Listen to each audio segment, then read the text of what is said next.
Vitor.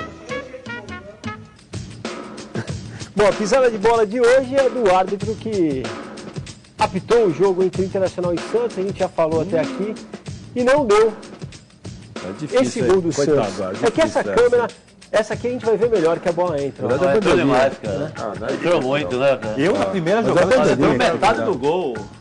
Não é difícil, não. É difícil. O São Paulo Godoy Bezerra... O que eu achei mais estúpido nesse jogo é que vem um quarto árbitro, que é, obviamente, um gaúcho, que é, não por ser gaúcho, mas pelo jogo ser no Rio Grande do Sul.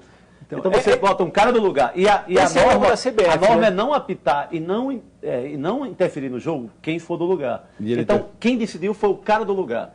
Então, mas essa é uma atribuição que, pelo regulamento, não é dada ao quarto árbitro. Não, tem ele não outras tem coisas esse para poder. ver. E para economizar dinheiro, acredito eu, porque a determinação da CBF também é que o quarto árbitro sempre seja do estado do time mandante. Que tem que economizar com viagem, muitas vezes... mas atribuições... substituir se o árbitro sofreu uma contusão, mas não tá mandando, tá virando, é o novo tira-teima, é o quarto árbitro gaúcho. O que eu acho aqui, eu tenho um grande problema. Mas você tem prova de que ele falou se foi... Ele se arvorou a ser o autor do gol anulado. Ainda falou que tinha certeza absoluta de que não tinha sido gol. Não, ele falou, eu tenho quase certeza absoluta. Tem duas coisas. É uma coisas. Contradição bacana. Quem é honesto? É honesto gaúcho, pernambucano, mineiro. Mas não pode no lugar. Perfeito. O problema aqui é que só tem um árbitro fazendo isso. Do outro lado não tem outro para ajudar o auxiliar para dizer se foi ou não foi. Então a gente tem uma arbitragem desigual. Se tem um do lado e não tem do outro, mas se tem um auxiliar do lado e não tem do outro, não existe. Porque o quarto árbitro, por orientação da Federação Gaúcha, ficou como se fosse na bandeirinha de escanteio, 1 metro para dentro do campo. E ele disse que ele disse que é a orientação da Federação Gaúcha. E ele disse, logo no intervalo do jogo, que tinha tinha absoluta certeza. Queria ver a imagem. Que não foi gol e que tinha quase absoluta certeza que não foi gol e que queria ver a imagem. O que eu estou dizendo, tudo bem, o árbitro está lá. Não é lugar por que não tem um do né? outro lado?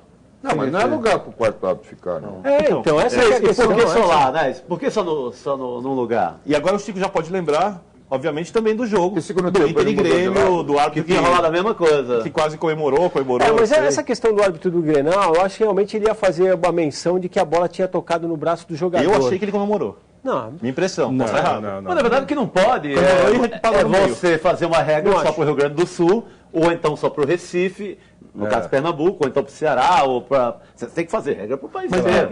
Mas isso é praxe aqui. Confederação Brasileira de Futebol. Chico, a maior distorção que tem aqui é quando, daqui a pouco vai começar a acontecer, ainda não aconteceu, quando o STJD vai lá, escolhe uma imagem ou outra para levar a julgamento, sendo que não foram filmados todos os jogos, não tem edição de todos os jogos, escolheu a imagem de acordo com que a edição da televisão achou que tinha que passar. Ou mesmo, a injustiça aqui, a regra é constante. Um posicionamento da comissão de arbitragem depois do que ocorreu. Olha, o quarto árbitro estava certo ou ele estava errado. Muito saber que a comissão de arbitragem pensa de um monte de coisas e a gente não consegue. Esse jogo não deu uma confusão monumental, porque o Santos está no Libertadores e o Inter também.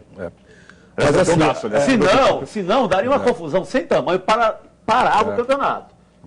Se alguém depende disso para o resultado final, se é o Fluminense, se é o Mas o Corinthians, você que já está na Libertadores, o Corinthians, o Fluminense e o Cruzeiro estão enfrentando esse problema. Quer dizer, aqueles 2 gols anulados do Ronaldo contra o Guarani, se por acaso um dos gols fossem legalizados, estavam os 3 times na mesma... que não são corintianos vão lembrar de do 10 jogos com o Fluminense. Então, isso que eu tô falando. Então, eu acho que a arbitragem está fazendo um papel terrível de deixar esse campeonato... Tem uns mais imorais do que os outros, né? Essa era a bola já dentro do gol. E quem for campeão vai ser por 1 ou 2 pontos. Então vai ser... O erro do árbitro vai pesar. Vai pesar no final. Vai pesar no final. Bom, não pode... Quer dizer, que venham os mais 2 árbitros, né, um atrás de cada gol. Se é que isso vai ajudar. Bota um radar na bola. Bola dentro, bola fora, tem que botar um sensor ali dentro. Para isso, acho que não vendem pay-per-view de todos os jogos? Põe um juiz lá em cima, junto com o pay-per-view. Concordo. Para ver tudo, Magrão? Para definir, cara. Definir esse tipo de lance. Esse tipo de lance. Mas a tecnologia é mais... Tecnologia. O frame, o cara viu e sopra no ponto para eles têm comunicação direta. Sim. O cara vê a televisão. Entrou, gol. Bom, eu não posso deixar vocês passarem por aqui sem a gente falar de uma das grandes polêmicas dessa semana, que é o entreveiro do Filipão com a imprensa. né? Que começou com aquela coisa do Filipão ter falado para os repórteres que o que eles estavam fazendo era uma palhaçada, que redundou num protesto depois por parte dos jornalistas, usando o nariz de palhaço antes do jogo contra o Goiás, e com a entrevista dada pelo Filipão ontem, que ele quebrou o silêncio, fazendo ameaças e sem pedir desculpa. A gente vai ver um trecho da declaração dada pelo Filipão. Eu tenho um acordo e tive uma conversa muito interessante com o presidente da entidade de vocês, o Ademar, e com o seu vice. E lá nós acertamos alguns detalhes. E eu mantenho o meu posicionamento. Portanto, o meu posicionamento em relação àquilo que eu passei ao Ademar e ao Eric é de que eles movimentassem o setor para que houvesse uma situação esclarecedora de todos os lados. Se alguns tomaram outras posições, eu não vou ficar preocupado com isso e nem vou ficar aí discutindo esse assunto. Eu estou sempre exposto. Quando vocês mencionam todos os dias, e eu tenho cópias disso que já apresentei, todos os dias, valores absurdos, num país como o nosso, quando vocês, desculpe se eu expresso vocês, mas quando fazem isto deliberadamente, eu acho que eu também estou sendo exposto. Então, eu quero só dizer uma coisa. Calma, não são algumas pessoas da imprensa que estão sendo expostas. Eu estou sendo muito mais. A minha família está sendo muito mais. E não vi ninguém me defender nesse aspecto. E espero nunca ter uma dificuldade. Espero. Porque se eu tiver uma dificuldade, eu também vou saber agir. Bom, quero começar dizendo o seguinte, depois do primeiro problema, da coisa da palhaçada do Filipão ter citado isso, se falou numa ida do Filipão até a CESP, que é a Associação dos Cronistas Esportivos do Estado de São Paulo, para pedir desculpas. Pela declaração do Filipão, fica entendido de que ele foi lá conversar com o presidente e com o vice-presidente da CESP e fez com eles um acordo. Até agora a CESP não se pronunciou para falar que acordo é esse. Isso. Também acho que tem outra coisa. Hoje, isso vale para qualquer entidade de classe no Brasil. Às vezes as entidades não representam tanto os cronistas como deviam, ou muitos cronistas não são associados às entidades. Aqueles repórteres que estão lá não tem nada a ver com a CESP. Com a CESP. Então, eu não sei o tamanho da força hoje dessa entidade de classe, da legitimidade, para ele ir direto e não ele se dirigir às mesmas pessoas que estavam lá na sala e conversar com aquelas pessoas e não com o suposto representante deles. A gente tem as fotos aqui do protesto. É legal, é institucional o que ele fez, mas eu prefiro que ele falasse com as pessoas que estavam lá na sala. Eu vou pedir até para encher a tela aqui com as imagens, são as imagens do jogo antes do Goiás, né? O Filipão chegando e os jornalistas, aí muito se falou também que os jornalistas estavam no protesto, eram todos os jornalistas, na sua maioria, jornalistas de rádio, né?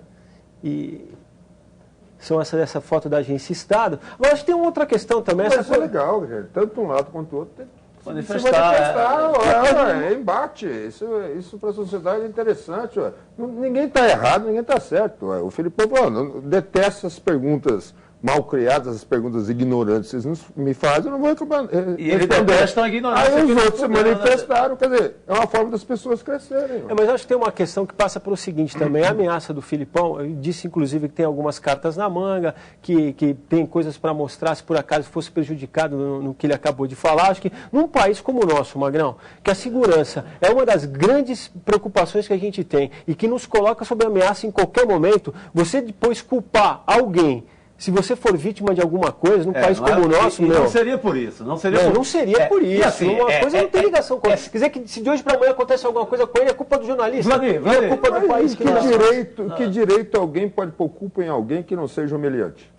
Sim, então, essa é a questão. Não, mas o que ele falou fica no ar, cara, isso não vale nada. E é senso comum que o Filipão ganha muito. Todo mundo sabe que o Filipão ganha muito, que o Luxemburgo ganha muito. Todos os jogadores, time grande, técnico, todos ganham muito. Todos. E é óbvio, isso é explícito. Todo mundo sabe pelo carro, pela vida, pelo padrão de vida, etc. Até porque nós vivemos num país onde é muito grande a diferença entre os filipões e os filipinhos. Estão no topo da pirâmide. Então não tem que ficar botando culpa na imprensa por isso. Sabe? Mas esse embate é legal, e se ele vai revelar alguma coisa de jornalista, o protesto também achei. Esse embate é do jogo, assim como é do jogo na campanha presidencial. A mesma queixa de Dilma em relação a repórter, do Lula. Eu acho esse embate sensacional. inclusive para revelar alguns podres nossos da imprensa. Melhorar o nível. A gente também não é acima do bem e do mal. Eu só acho que o Filipão deveria mostrar o que ele tem. Né? Por que ele pode ter contra o jornalista? E eu acho que são coisas comprometedoras. Alguma ligação com o empresário, de gente de clube, leva dinheiro para falar bem desse, falar mal Mas não é legal se daquele. ele revelar isso? Tem que revelar. Se ele tem isso, ele tem que revelar. Porque se for alguma coisa da vida privada do jornalista... Isso não vale nada. Então, aí também eu acho que não vale nada. Não vale um assim. centavo. Não vale... Então, eu fiquei muito curioso para saber o que o Filipão tem em mãos. Dá a tua impressão, Mas Marcelo, se por favor. Por favor. Nossa, eu também estou boiando completamente. Eu não sabia que tinha jornalista que recebia de clube, que Não recebia fala que tem. de agente, O que ele pode ter contra para o falar bem jornalista? ou falar mal. Até porque que Isso já diferença aconteceu. faz? O jornalista falar mal de um clube, o que interessa é o resultado no campo, é o domingo. Não, mas é... aí eu vou discordar de você, sabe por quê? é. Chega um jogo, por exemplo, vamos supor que tem 10 mil pessoas no estádio É. e não sei quantas milhões vendo o jogo na televisão. O sujeito vai lá, fala bem do cara que não jogou bem, entrevista o cara que não jogou bem, e que se ele repetir isso muitas vezes, pode acreditar, dependendo da força do cara, isso vira verdade. Você acha? Nossa senhora! Não O sei. Bola eu vi a torcida do Corinthians. Ajuda a vender jogador. Eu vi a Você acha? eu acho que vi a não, torcida do que Corinthians cantando Vitor, Lulinha, Lulinha, Lulinha, sem Vitor, ser nada, no Não, Pacaembu o lotado. Lulinha Virou verdade. O Lulinha era uma esperança que não deu certo, porque era um jogador que da base estava arrebentando, onde ia Nunca era o jogou um melhor. time profissional na vida. Vitor, Não, eu sei.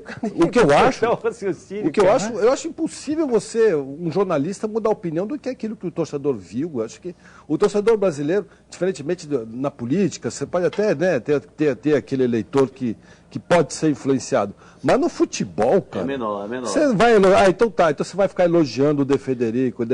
Não, aí não adianta, concordo. Não adianta.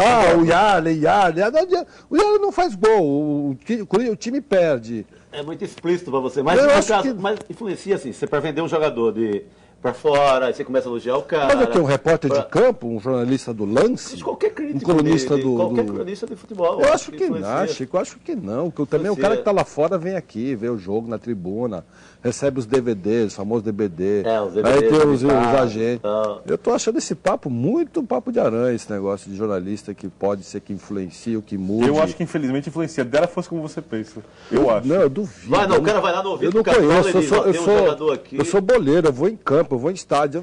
Por isso que você não é influenciado. Não conheço uma pessoa que seja influenciada por um Acho que repórter de campo. torcedor normal não, mas acho que no mundo, no mercado do futebol influencia. Eu acho também. É um clássico, o repórter, o cara que cobre tal clube, influenciar, levar e estar dentro do... Então, tanto que pesa a suspeita sobre quem Eu faz acho esse que, tipo de eu acho que me serviço. influencia muito mais a própria torcida. Acho que, por exemplo, esse casamento um pouco promíscuo ou não da Gaviões com a diretoria do Corinthians, você não sabe exatamente quais são os acordos que são feitos lá dentro, etc. e tal, os ingressos que são garantidos. Tudo bem, eu adoro Gaviões, respeito, canto, hino e tal, mas eu acho isso mais, por exemplo, você pode até chegar para Gaviões e falar assim, vamos defender o Adilson Batista. E eles ficam, 10 jogos, Adilson. Segura até Eu acho que isso influencia muito mais do que o repórter de campo, que, cara, mas ninguém dá bola para isso. Desculpa. Eu já digo pra você uma outra coisa. Nós jornalistas não somos tão importantes assim. Eu concordo com você. Graças a Deus, né? Pro futebol. Eu concordo. Podemos ser para outras coisas, mas para o futebol. Não, acho que para nada, e tomara que não seja para muita coisa. Mas né? dentro do jornalismo tem eco sem observação. Eu acho que, por exemplo, no caso do Adilson, se por acaso esse eco reverberasse com responsabilidade em cima dos jogadores e não das mudanças do treinador, a torcida teria se comportado de maneira diferente. Talvez a torcida não tivesse ido lá pedir a cabeça Ninguém do treinador sabe naquele quem momento. foi que pediu a torcida a cabeça. Se Foi a torcida, foi foi Gaviões da Fiel. Não, pode ter sido os jogadores. Foi a Gaviões da Fiel. Pode ter sido os jogadores que não podiam fumar charuto Os jogadores estavam insatisfeitos. Quem foi lá reclamar foi a Gaviões da Fiel. Magrão, quem manda um técnico embora? O jogador ou a torcida? O grupo ou a torcida? Eu acho que os dois podem. Os Mas dois quem tem podem mais, ser quem manda agentes mais? geradores. Agentes geradores. Quem manda Na mais? verdade, a torcida ela repercute aquilo que o time mostra em campo. Exatamente. Né? Não que o repórter de campo Mas está quem falando. provoca essa repercussão é em campo. É o time. Agora, o que eles estão colocando é o seguinte, que existe uma corrupção generalizada em torno disso. Isso não quer dizer que tenha... O Vitor está falando de uma influência muito maior do que aquela que realmente existe. Quer dizer, é muito fácil um treinador comprar uma equipe de jornalistas para falar bem dele. Porque o treinador não joga. Não Exatamente. joga. Agora, o jogador não. Exatamente. O jogador não dá para Exatamente. inventar que o cara joga ou não Exatamente. joga. O artista é que mostra o seu trabalho, não é o treinador. O treinador pode manipular a informação. É. Porque essa coisa do 3-2-3, 4-5-1, essa estatística toda que hoje gira em torno do futebol, ninguém fala da habilidade técnica do jogador, da disposição de fazer direito, fazer errado, sei lá. O jogador não. O jogador não dá para fazer isso. Não dá para inventar. Agora, você pode trabalhar um jogador de forma falsa para vendê-lo para quem não o conhece. Isso existe. Mas quem é que não conhece do futebol? Mas quem vê futebol conhece. Não, mas por exemplo, Marcelinho, na verdade, jogadores que não estão no foco, né? Marcelinho, o negócio é o seguinte, existem grandes máfias no meio do futebol hoje. Então, existem jogadores sendo contratados através do DVD, não por causa do DVD em si, porque o DVD é a prova que o cara joga. A prova que depois ele vai mostrar para terceiro, sei lá quem. Então, a transferência é o fato. Todo mundo está ganhando. Agora chega um jogador aqui, você vê que ele não joga nada. Não importa quem seja. Pô, mas por que contrataram esse cara?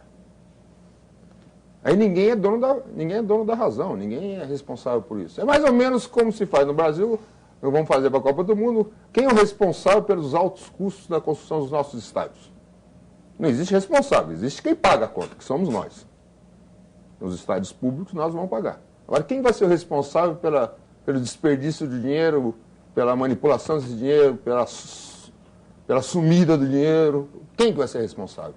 O que você esperava do De Federico quando ele foi contratado? Que é um bom jogador, mas aí O bom jogador era o Pastore. Mas venderam o De Federico, o Pastore carregava o Huracan nas costas. Não, eu sei, tem razão. Mas também acho que não dá para pegar o De Federico como exemplo, porque ele chegou, ele era um cara na Argentina, pelo menos de uma maneira geral. Não, existia uma expectativa com relação ao cara. Ao crescimento dele, uma revelação. Um DVD, que é o caso que o Magrão está falando, alguém pegou o DVD aqui, olhou o DVD e contratou pelo DVD. Mas o De Federico não veio por causa de um lobby da imprensa argentina ou brasileira, veio por causa de uma negociação, por causa dos acordos entre a gente, diretoria, indicações, o amigo de um que ligou para o amigo de outro. Por isso que eu te digo a fama dele, midiática, era maior que o futebol. Eu concordo com você que não muda, mas a fama foi potencializada. Então me dá um outro exemplo de um jogador no Brasil. Vamos tirar os argentinos. Um jogador no Brasil cuja fama mediática é melhor que o futebol. O Denilson foi desde o começo no São Paulo. O Denilson era um craque que não fazia gol. E que driblava pro lado e era uma fazia gol. O time adversário. Tá. Mas o torcedor sabia disso. Roger, que está hoje no Cruzeiro. O Roger jogava bem. De todas as Copas do Mundo, que foi aquela jogada que deixou... Foram os turcos. Os turcos loucos. Só por aquilo, Denilson já justifica a existência dele por aquela jogada. E também tem... Genial, genial. Só fazer mais um break aqui, pedir para o Marcelo responder uma... Aquilo foi lindo, né? Eu acho um enrolador. Eu acho um craque. O Zinho, por exemplo, o Zinho. É um bom jogador. Bom jogador. Eu acho que... Vocês vão formar um time já, deixa eu só fazer um break, senão se eu ficar esperando aqui com essa parcimônia, com essa minha paciência, a gente espera o tempo. Moça, voltando. Só agradecer aqui ao Belchior Costa, ao Maurício Matheus de Lima, o Antônio Carlos Prícoli da Vila Carrão e outros aqui. Queria que você respondesse rapidinho, você citou essa coisa de você ir a estádio, Marcelo. Tem muita gente aqui perguntando se você vai a estádio e como é que é o acesso, está tudo bem? Não, Pacaembu na veia, eu vou todo jogo do Corinthians eu vou no Pacaembu, do lado da minha casa, fácil de parar o carro, aliás... Eu estou de força por causa dessa coisa de Itaquera. E as calçadas de São Paulo? As calçadas são péssimas, vou ter que ir pela rua... Mas no Pacaembu é o modelo para acesso a deficiente, a gente fica no mesmo lugar. O Morumbi era um grande lugar, mas aí criaram aqueles camarotes, né? E colocaram os deficientes no cantinho do cantinho. O Maracanã também é razoável. Não, os estádios estão melhorando bastante. O Parque Antártica era bom também. Eu acho que deficiente vai ao jogo. Se você vai no Pacaembu, tem 30, 40, 50 cadeirinhas de rodas ali, um ao lado do outro. Eu vou com prazer. Tem um detalhe também, que nem é bom espalhar muito, mas deficiente não paga, né? Cadeirante não paga. Então, já espalhou. Enquanto já espalhei, né? Então, quando a arquibancada está R$100, eu não pago nada. Lá não tem briga entre torcidas. Lá não. Ela é civilizado. Civilizado. E você pode ver em 3 opções o jogo. Você pode ver no alambrado, você pode ver lá em cima, você pode ver na numerada. Pena que agora criaram Itaquera. Não sei como é que a gente vai fazer para ir até Itaquera. Não, mas o metrô é bacana, chega até super. Vai lá, você já andou nesse metrô? Você já andou? Minha família toda vê. Não, mas como é que você faz? Você sai às 7 horas da noite para ver o jogo às 9? O lugar é ótimo, é espaçoso, tem área para fazer obra. O problema é o horário do futebol. O Itaquerão, eu acho que é a grande história para deslocar, inclusive, o eixo da cidade de São Paulo para a Zona Leste. Você tem que lembrar que, por causa da Rede Globo, os jogos terminam às 10 da noite. Mas o povo já está lá. À meia-noite. À meia-noite fecha o metrô, mas cara. O povo vai estar mais perto de casa. À meia-noite. Mas a maioria está lá. À meia-noite fecha o metrô. Tem que reabrir o metrô. Chico e Marcelo,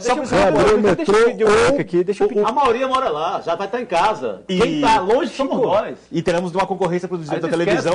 Não sabemos se a Globo continuará transmitindo e se o horário será o mesmo depois que o CAD derrubou Não é vergonha, esse negócio da Globo. Esse negócio da Globo. Deixa eu só fazer o último intervalo, senão a gente vai voltar mais espremido ainda. Vai. Eu tento ser legal. Compacta, Vou fazer o último intervalo, o Cartão Verde volta já.